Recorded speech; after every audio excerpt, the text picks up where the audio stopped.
Gagawa tayo ng mini pizza biscuit o biscuit.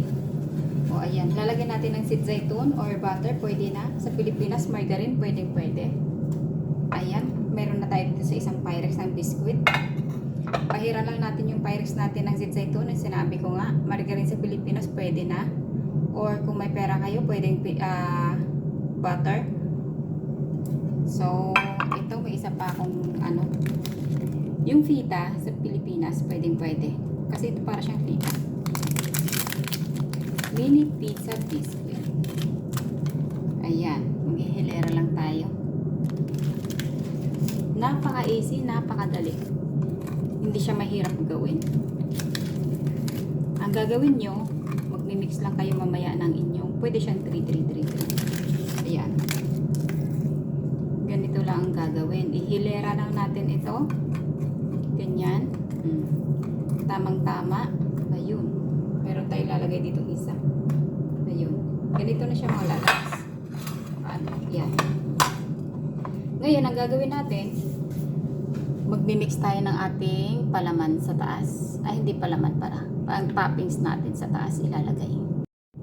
Ito na. Kailanganin natin. Wala kaming mayonnaise.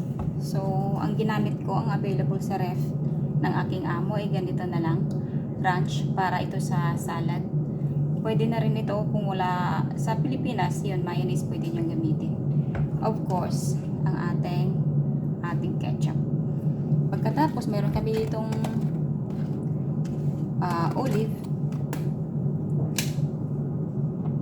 May buto nga kasi siya, kaya tinanggalan ko na ng buto. Ito na siya. Ilalagay natin sa taas. At kailanganin natin ng mozzarella. So guys, mag-umpisa na tayong gumawa. Saglit lang ito, madaling gawin. So, maglagay na tayo ng ketchup natin. I-mix lang natin ito lahat. Depende sa inyo ha. Kayo nang magtansya. Kung ilang biscuit ang gagawin nyo, ilang piraso. Tapon. Ayan. Yan. Ganun lang mga lalabs ang gagawin natin. Mix. Marami yata nagawa ko. So, okay lang yan. Pwede naman itong takpan ito ilagay natin sa ref mamaya pag sobra. Kasi nga Ramadan, ang daming gagawin. Ayan. Itong napili na sa ngayon. So, ito yung gagawin natin. May black pepper powder. Black pepper pwede na ilagay.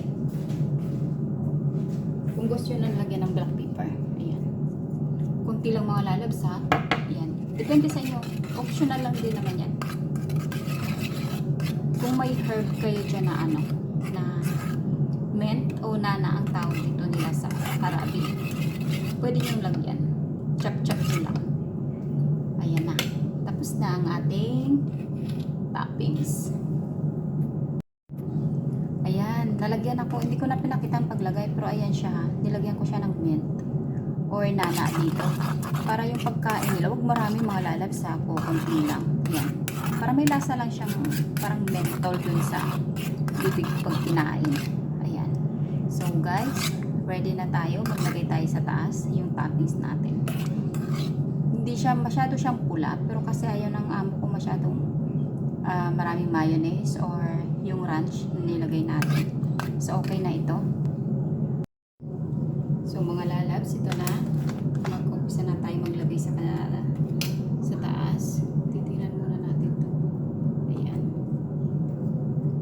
Super easy.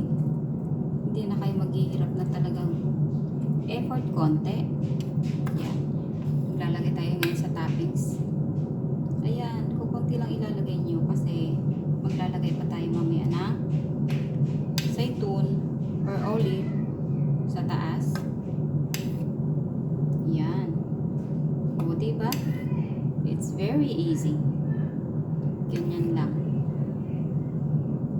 Pero yung iba kasi gusto nila ng maraming mayonnaise. Ito naman dito, gusto nila maraming ketchup. So, ganito na siya. Mga lalabs, anuin lang natin hanggang sa matapos natin yung ating nagawang biscuit na lalagyan ng toppings. Okay? Ayan mga langga, hindi ko napakita kanina sa inyo kasi may umiiyak na bata. So, pag matuloy natin, maglagay ng ating olive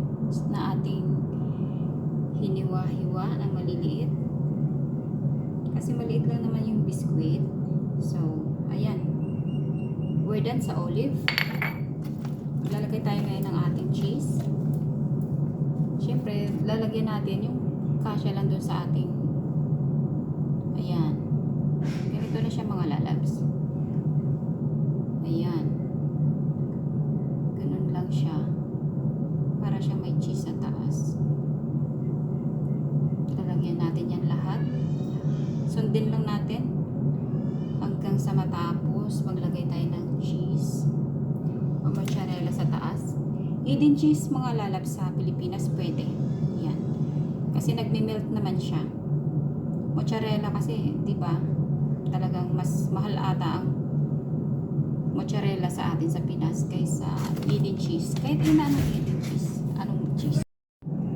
Ito na mga lalabs ang ating kumpletong nakalagay na tayo ng lahat-lahat ng toppings natin. Olive natin, mozzarella, ketchup and ranch or mayonnaise. Pwede na. Ayan. Oh, nakagawa ko ng 2 Pyrex. Ito ay request talaga ng amo. Madaling-madali, minuto lang, tapos na. Kung ilalagay mo sa oven, 5 to 7 minutes, okay na siya.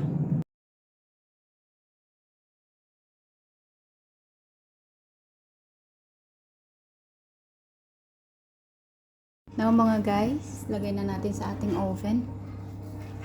Yung ating, ganyan pahabain lang natin. Ang ating pizza biscuit. Okay. 5 to 7 minutes, it's done. Okay. We're close now. Up and down yung ating apoy.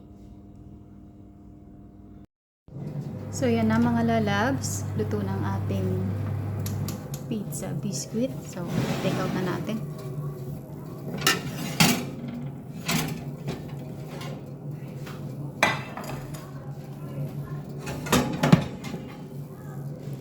Okay. We're done. Melt ng ating cheese. Ayan. Dahil mainit, kinakamay ko na yan ha, kaya hindi man sila maselan. Malinis naman pati mga daliri ko. Ayan. Magsiserve na tayo ng ating pizza biscuit habang mainit pa siya. Thank you guys sa panonood. Sa ulitin. God bless. Bye-bye.